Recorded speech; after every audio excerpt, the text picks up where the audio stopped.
We got the Sunday night game, Tampa Bay Buccaneers going into old Jerry World against the Dallas Cowboys, which we don't really know. That's my kid's truck. My bad. I was like, what the heck? I accidentally His vibrator just go off. Damn it. Don't edit this. I'm not going to. Don't you dare edit it.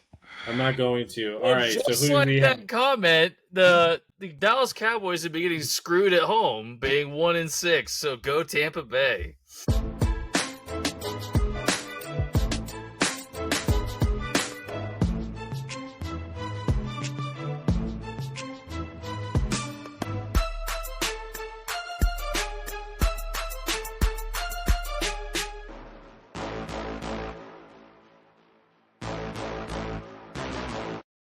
Hello, everyone, and welcome to the Beardzone Sports Talk.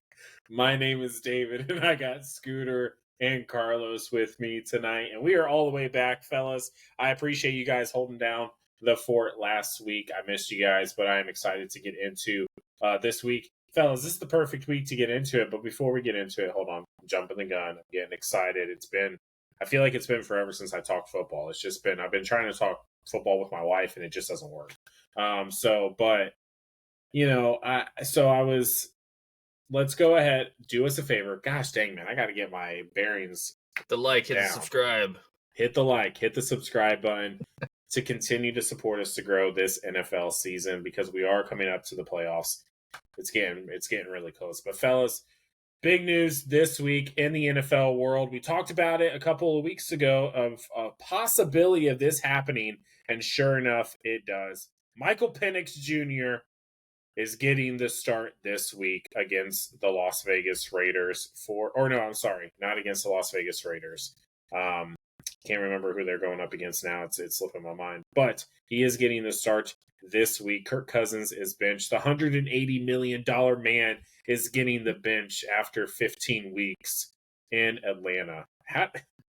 I don't understand how can you pay a guy for that much money, $100 million guaranteed, and they're just like, okay, we just got to bench him. I mean, just take our loss at this point, I guess. I mean, maybe this is why they drafted Michael at the very beginning. I don't know. Maybe the Atlanta Falcons owner's a Kurt Cobain fan, and he likes to commit suicide when he drafts their free agency dudes for an unreal amount of money on the back end of their career. Dude, you just killed your franchise. You invested so much money into a guy and then can him halfway. Like, come on, man. I know Kirk was doing great and he threw like 80 billion touchdowns against the Bucs, and I understand our passing defense sucks right now.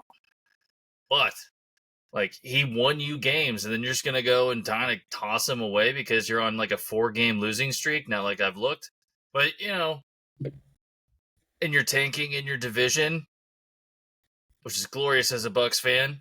It's the Falcons have a way of being super relevant and then ruining the entire thing. Like, you had your runs in the early 2000s with Anderson and Reb and all the other dudes. And then you had your run with Matt Ryan, and then you have nothing to show for it. Literally nothing. Yeah, 28-3. They had a good half. Yeah, they had a great half. Yeah, that first half was awesome. Yeah, but unfortunately for them, there's 4 quarters. Yeah, I forgot about the other one. I'm wondering if it's with Kirk, because we haven't seen him play this bad in a while. If it's maybe the Achilles is bothering him, and just the toll of the season is taking wear on him, because I watched him in the last game try to take off and run, and he didn't feel confident in it. And I know he said the week before, "Is like, I'm going to run more. I'm not going to try to take these sacks or force the ball." But I mean, what do they have to lose at this point? He's not playing good football. Maybe Penix gives him a shot in the arm. I mean, I think it's a good. I like Cousins, and he's a class act of a guy. He's handling this very well. He's even said, "I'm not playing well. It's a business decision. It's the right decision." we'll see what Penix got. He's got the New York Football Giants at home. It is a good defense, so he's gonna get tested out of the gate. I mean, that front four is legit for them. So it's not a bad defense for your first game. It's not going to be the best on the back end, but man, it's a good front four. He's going to test them a little bit. And David, I think you break your Penix jersey out now, right? Like out the old Husky. You know, I would want to, but I'm hoping for a MetLife just run right now. Really? No, man, don't do that to him. No. He's playing at home. I'm not talking about him getting injured. I'm talking about they are playing at home. So yeah, they're at home.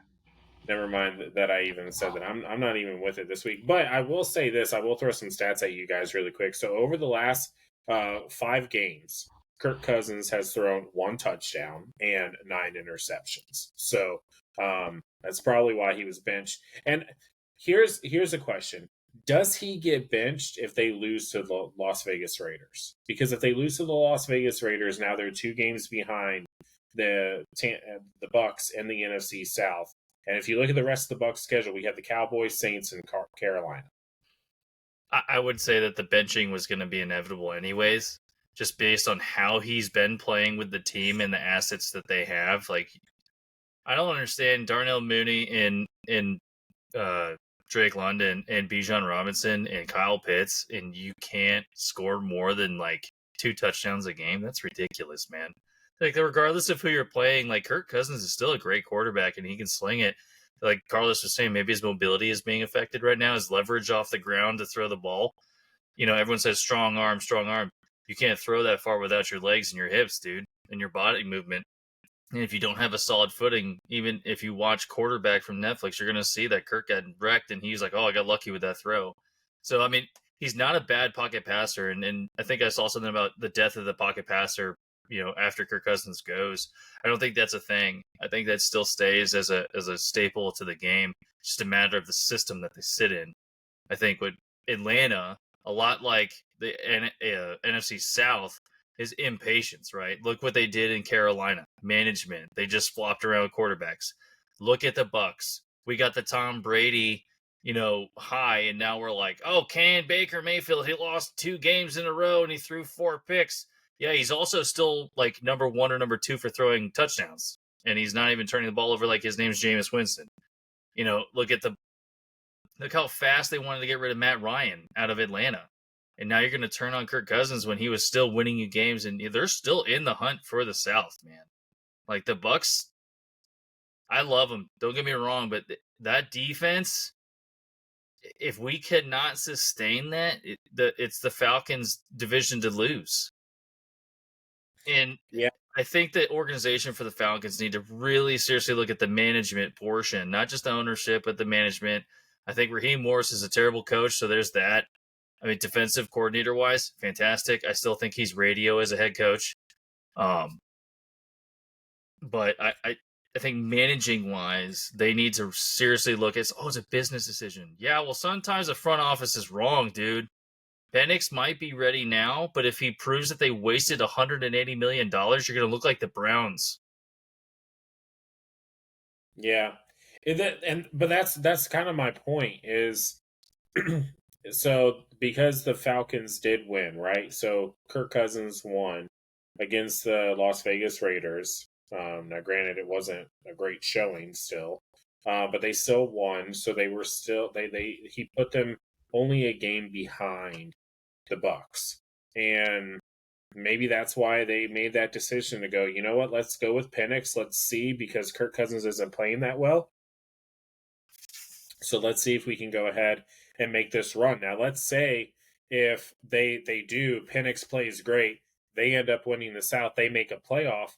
Now, who's your starter? Do you continue to ride Penix, the young quarterback who technically got you there, or do you go back to your $180, quarterback that you paid this offseason, who has experience now and, kind of got that humbleness? Not to say that Kirk Cousins need it, because I mean, like Carlos said, he's a class act guy. I mean, he's just he was like, I'm not playing well, so it is what it is. So But I mean, do you go back if you make the playoffs? Do you go back to Kirk, or do you just ride the young hot hand?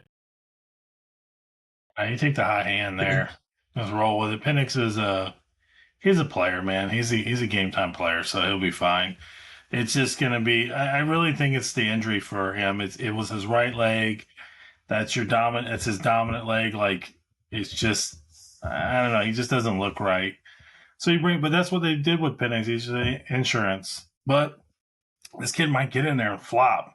Like he hasn't really. He's only had a couple snaps in the NFL, so we'll see what he got. He's got a good test though. I think it's a good defense. If you got to start, it's a good team to go against. New York's gonna get after him. So I think it's a good position that they're in, and maybe gives them that shot in the arm because Mooney, I think, is like right now like second in the league in deep passes, and they're not using him. He's a good deep threat. So we'll see what happens for you guys. Hopefully, he sucks and you continue to win the division. But for all you Dirty Bird fans, you better hope we see some of the flashes of those Washington Husky days of last year. Yeah, for sure. So, well, let's move on to something that has just been heartbreaking to see. And as an NFL fan, I don't care what team you root for, you're not happy about what you've been seeing that is going on in Detroit. And that's, I mean, this team, the fact that they're 12-2 right now, or 13-2, whatever they are, is unbelievable because the injuries that they have had to face this year have been really heartbreaking. I mean, first of all, losing Aiden Hutchinson early in the year, I think it was week 2 when they played Tampa. They ended up losing him for the year, and since then they have had a total of 21 players go on to injured reserve, and 16 of those 21 players are on the defensive side of the ball. So this team has been riddled with injuries, but somehow, some way, they continue to find ways to stay in games. I mean, they barely lost to a very powerful Buffalo Bills team last week. The offense is still looking really good. Jared Goff was, I mean, just an absolute assassin last week.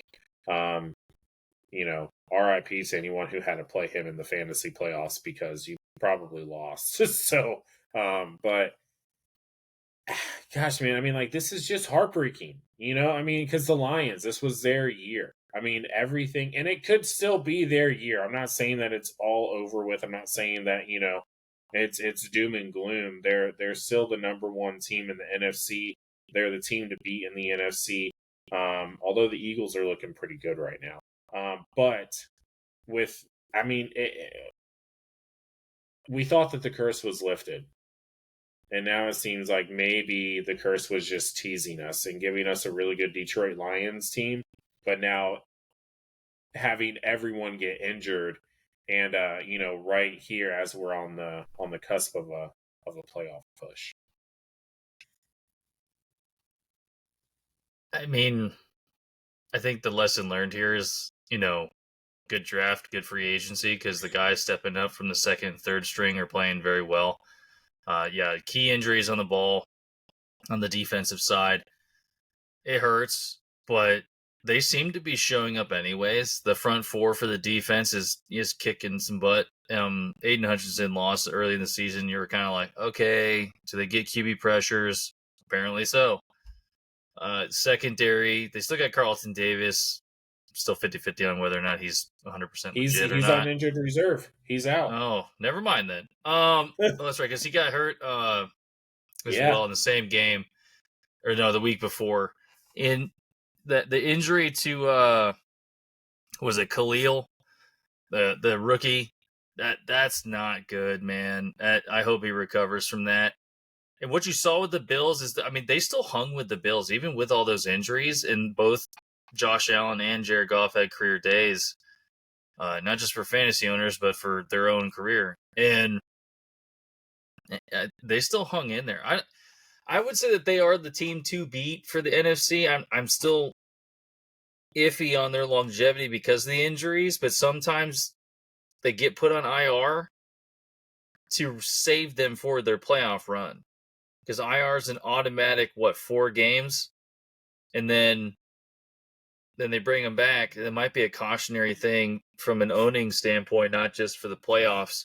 And I mean, minus Khalil's injury, that was rough. It's like watching Aiden Hutchinson broke his leg. It was like, okay.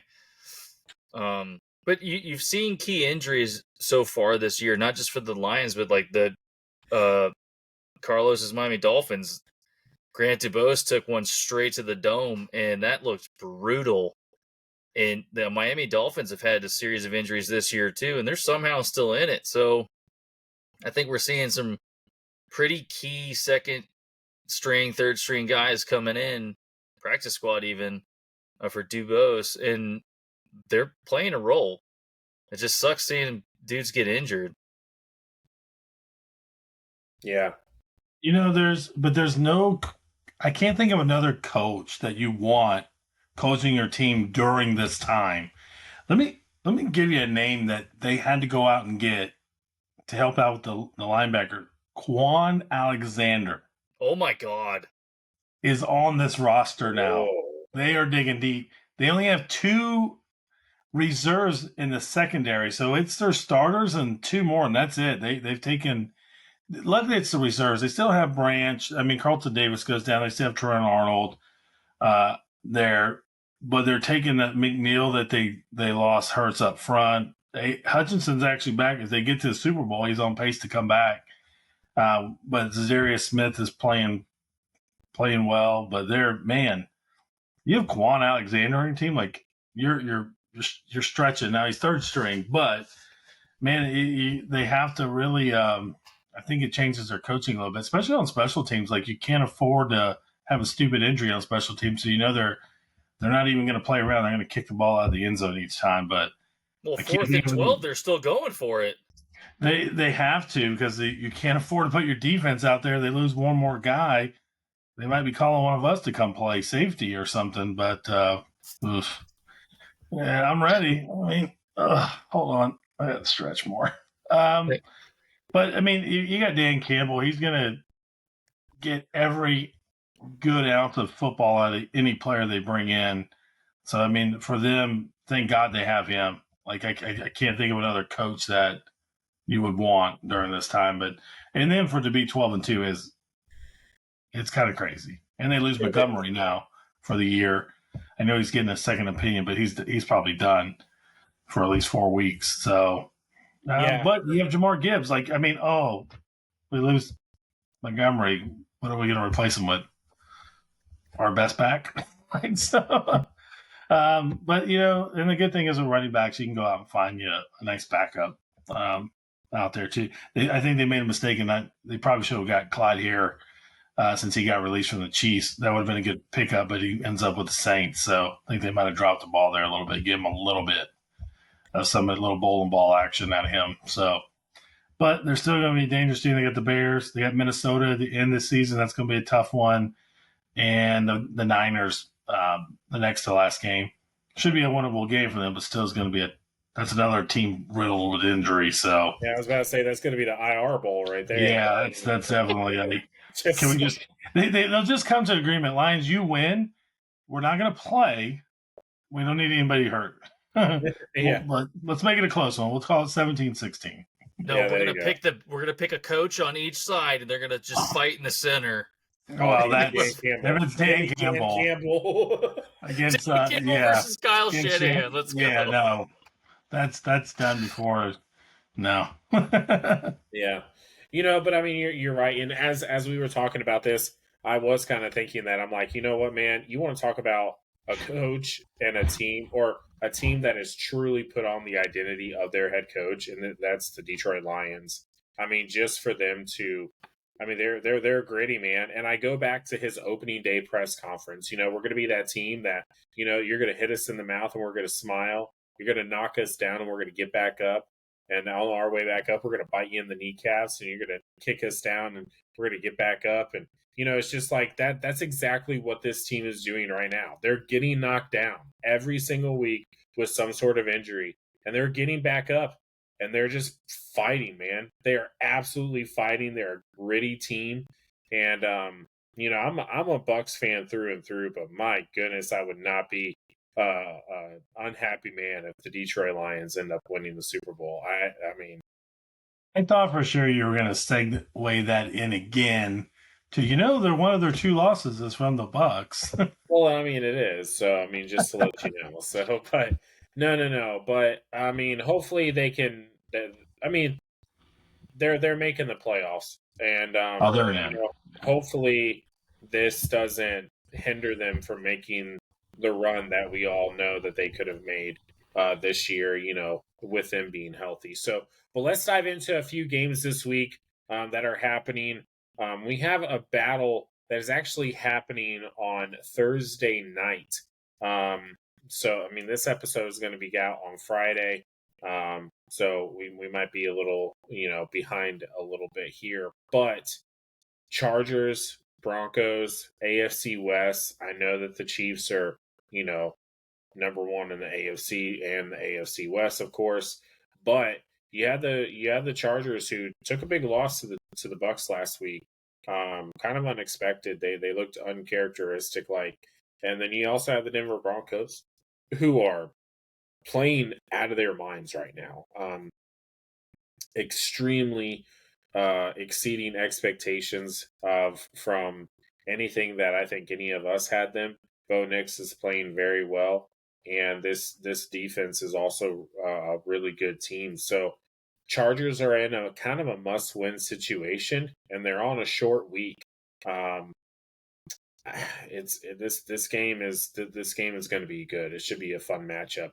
I'll save the pick for when we go through our picks of the week, but it should be a really tough game. I don't feel it being a very high scoring game, but I'm curious to see what Jim Harbaugh and Sean Payton draw up on this short week.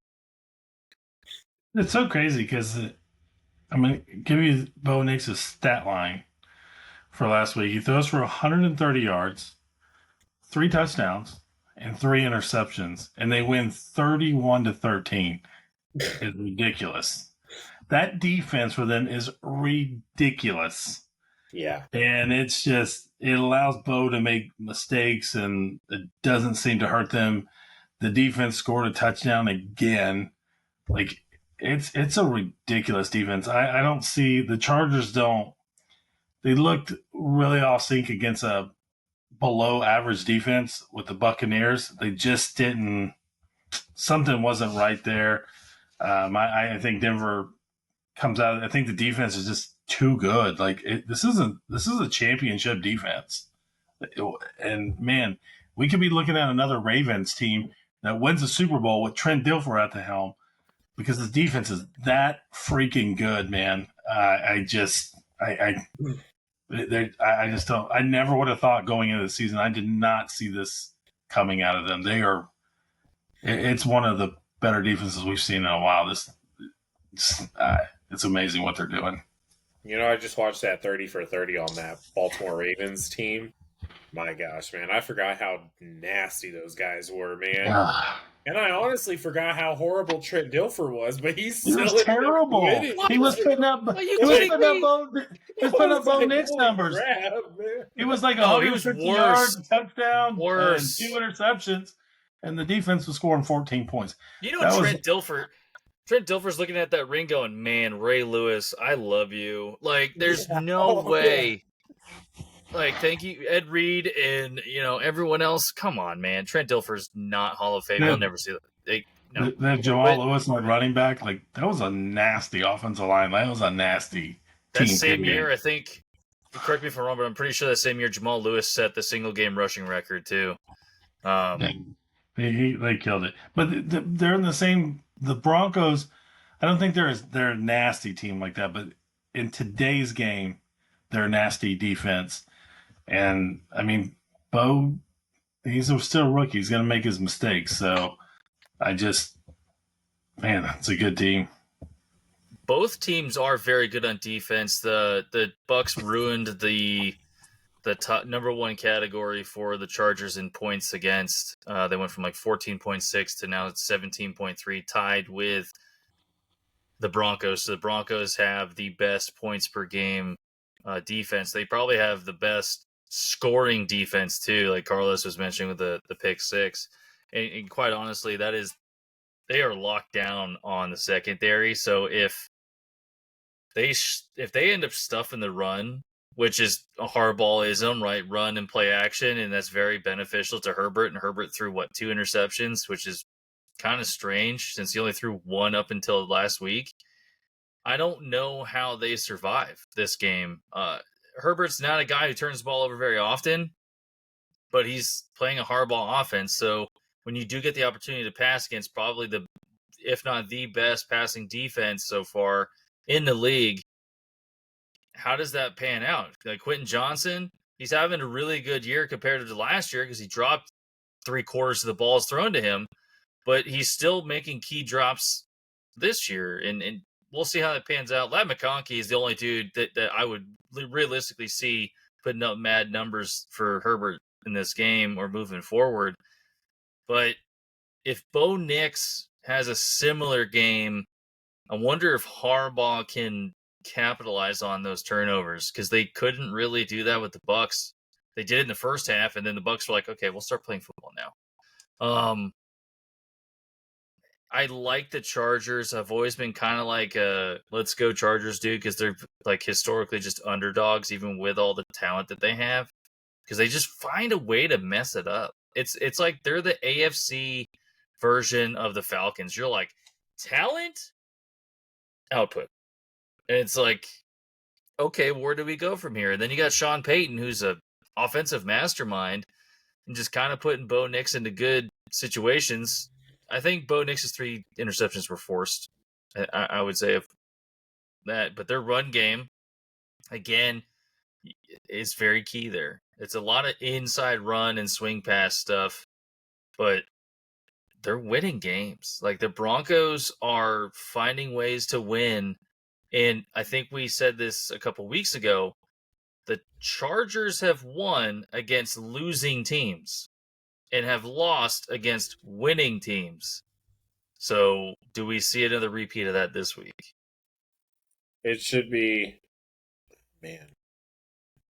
I'll hold my pick until later. But yeah, I'm looking forward to Thursday night games. So, but let's move on to one. There's another game out here that we went ahead and we circled to talk about before we actually get into the Beardzone game day picks of the week, and that's a battle of the AFC North, one of the most toughest divisions in football. And you have the Pittsburgh Steelers, who are currently leading the AFC North. Surprise, surprise.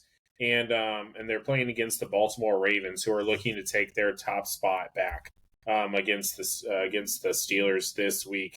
Steelers and Ravens, this rivalry goes back a long time, and they always play really good against each other. John Harbaugh and Mike Tomlin, I mean, 2 of the most vetted head coaches that are active right now in the NFL. Ravens need this one because if Steelers win, they win the division and that's a sweep against against the Ravens. So Ravens are needing this one. Steelers didn't put out their best game last week against Philadelphia, but I saw somewhere that they haven't won in Philadelphia in 26 years or something crazy like that. It was crazy. It's 60 since 60s or 70s, actually. Oh yeah, so even more than what I just said. But I mean, so I don't see this being. I think the Steelers are a dangerous team. I don't think people need to sleep on the Steelers. I think a lot of people underestimated them coming into this season, but Mike Tomlin does it year in and year out. This guy wins with this team. He has a culture with this team, and he just wins. He is more old school. He likes to ground and pound. He likes to beat you with the defense, which is definitely more old school in comparison to today's NFL world. And he's going up against an offense that is definitely more modern day with Lamar Jackson at the helm. And then, of course, Derrick Henry in the backfield. So last time these 2 teams faced, Steelers ended up getting the win. It was in Pittsburgh. Now it's in Baltimore. Lamar Jackson has always been good in Baltimore. So should be a really good game. But how do you guys see this playing out? Are we seeing a defensive battle? Are we seeing an offensive outputting? And I think Lamar's got something to prove. They lost. He didn't play well in the first meeting, and I don't see. I think Lamar looks at this as a revenge game. It is a game they need. I think the Ravens are going to come to play, and I think Lamar. We're going to see some old school Lamar here. I think he's going to run the ball a little more. It's kind of what got them back in that last game. He started to run a little bit. And if you can get somebody, he can get those guys moving around a little bit, get that cold air in those lungs real good, and it'll slow him down because T.J. Watt is having a hell of a year. I don't know who's not if he's not defensive player of the year, then I need to reevaluate football altogether. But I think it's a good revenge game for the Ravens, and I think we see a really good game out of Lamar. We had mentioned injury-riddled teams, and believe it or not, both have pretty key questionable statuses. And I know it's questionable, and it's always game time decisions and everything else. But T.J. Watt's actually listed as questionable. Same thing with George Pickens and Deontay Johnson. So you got a key person on the defensive side of the ball as questionable, and then you have two wide receivers that are pretty key to your offense for the Steelers. List is questionable. And Najee Harris, I got it. He's a decent running back, but he's not putting up spectacular numbers. It's very strange because he's pretty decent. But on the Baltimore Ravens side, Rashad Bateman got destroyed and injured, and he's still listed as questionable, which I'm kind of shocked. And Lamar's kind of liked him this year for the deep ball threat. You also have Nelson Aguilar, which is your route guy, and pretty key in some weird scenarios. He's on the questionable list. So, and you have an offensive tackle, the Falele guy that was drafted, I believe from Oregon State or something like that. But in their cornerback, Amore Davis is also listed as questionable. So if you're looking at a banged up team, I agree with Carlos. It's a prove-it game for the Ravens and Lamar specifically. This is going to be another playoff positioning scenario because obviously it's the Bills and the Chiefs. Let's be real. And number 1 and 2. And then you have the Ravens or the Steelers. So scenario-wise, Ravens win and then Steelers lose, they lose, right? Then they both win out. It will have to go to head-to-head competition. Now, if Steelers win, they own the North. It is what it is. Because this is their last game, I believe. All right. But Tomlin got out-coached last game against Philadelphia. I know it was in Philadelphia, and the Steelers haven't won in Philadelphia since the 60s or 70s or whatever. But, you're the most senior coach. And Sirianni, he's kind of choked in the later half of the seasons that he's played. So if you can't stop just running the ball, which the Ravens do incredibly well, then you're probably going to lose. Yeah, it's going to be one of those games where, it's just going to be a tough game. The last time these two teams battled each other, the Steelers ended up getting the W and they didn't score a single touchdown. So, shout out to their kicker. Because Justin Tucker also missed 4, which is strange. Also, Justin Tucker is having a very off year.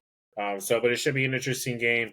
In there in Baltimore, definitely a big game for the Ravens to keep that hope alive to go ahead and win the AFC North and secure their spot in the playoffs. But let's go ahead and let's dive right in to our picks.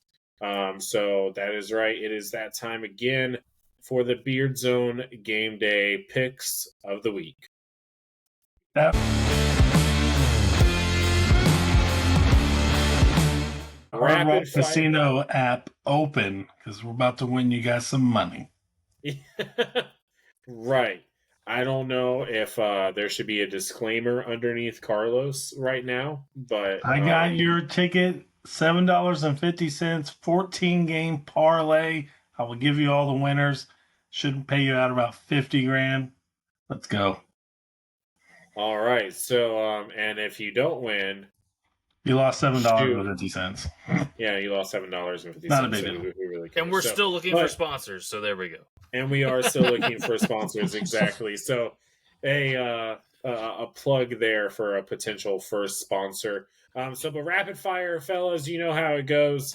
Our records are down there below. It's getting tight. It's getting close by the end this end of the year. So, every game counts. So let's start it off with the Thursday night game: Broncos, Chargers. Who do we got, fellas? Broncos, I think the defense is going to be too tough for them. Losing Dobbins, I think, hurts them, so I'm going Broncos here. Yeah, same. I got the Broncos. I agree with everything Carlos just said. Yep, I second and third that. I'm going to go with the Broncos. Let's go ahead and move on to the Texans and Chiefs. Who do you got? I have to go with the Chiefs. More than one. Chiefs. Just the way the Texans have been playing, it's not very clean ball. In Kansas City, it's still finding a way to win. Yeah, I'm going Chiefs. I mean, they barely beat the Dolphins, and 2 of those 4 ugly picks wasn't their defense. So I'm going Chiefs. Keep that streak alive. I'm unfortunately going to go with the Chiefs as well. I don't trust the Texans. They're definitely not living up to the hype that they had coming into the season. Still a good team, but I don't think it's they're definitely having a down year compared to last year. Ravens, Steelers. We just talked about this game, fellas. Who do you got? Well, Marvin Jackson, 4 touchdowns because we need this victory in fantasy football. Ravens. I got Ravens. I think it's a prove-it game. That's the only reason why. I got the Ravens as well. As much as I don't understand why you get disappointed. Pretty much any time I pick a team, it's usually right. Because you pick the Ravens, that means that Lamar's going to suck now, and I'm not going to make it into the championship game. Well, I'm not going to change my picks because, like I said, our records are getting really close. So I'm trying to win this year. So let's move on to another AFC North battle, and that's going to be between the Cincinnati Bengals and the Cleveland Browns. Who do you got? Really? Is it a battle? Joe Burrow would be up for the MVP if his team didn't suck. That's the Bengals all day. Yeah, Bengals. Yep, I got the Bengals as well. So give me Joe Burrow. Falcons, New York Giants. The Falcons have Michael Penix starting. We talked about it a little bit earlier. Does he start 1-0 in his career? I would love to watch the Falcons lose the remainder of the season just for the Bucs to take the division for like the 4th season in a row. But I got the Falcons, man.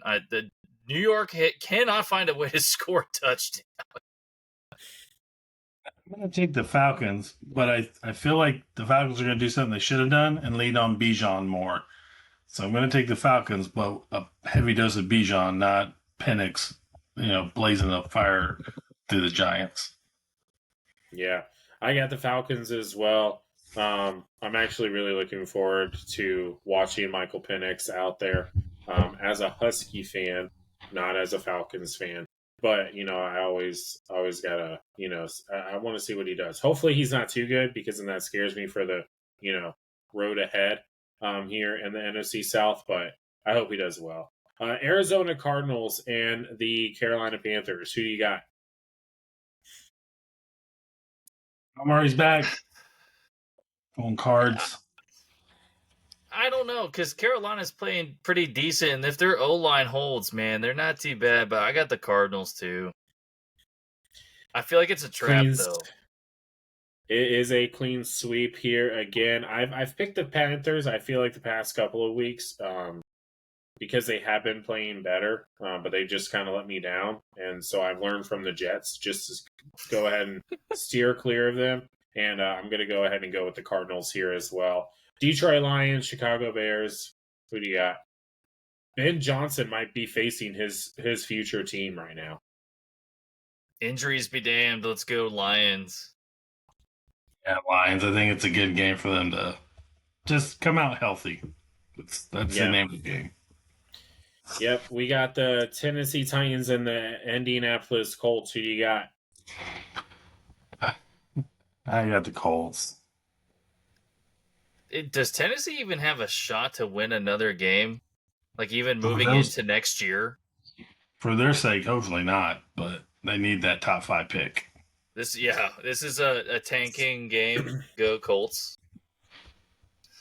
I got the Colts as well in this one. Man, fellas, we are looking like we're going to go all the way this round.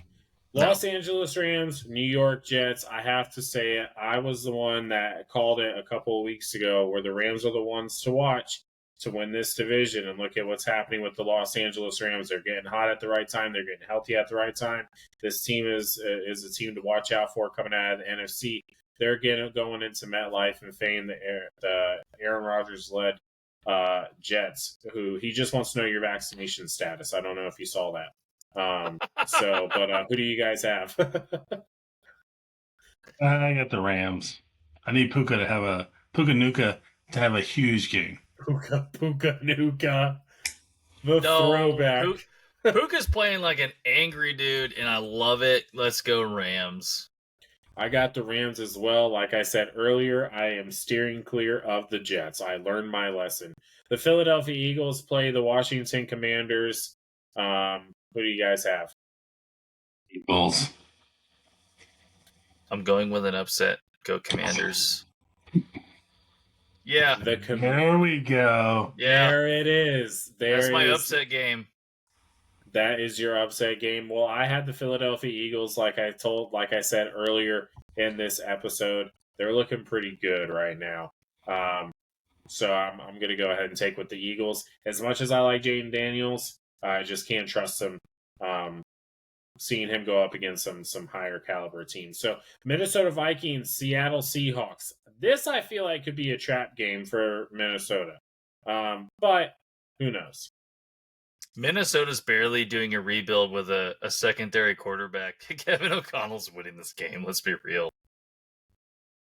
Yeah, I'm going with Minnesota, but there's something down deep it's because I have Jason as my fantasy wide receiver.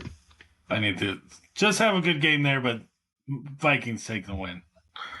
I'm going to take the Vikings as well. Sam Darnold is looking really good, and they're looking at Peyton.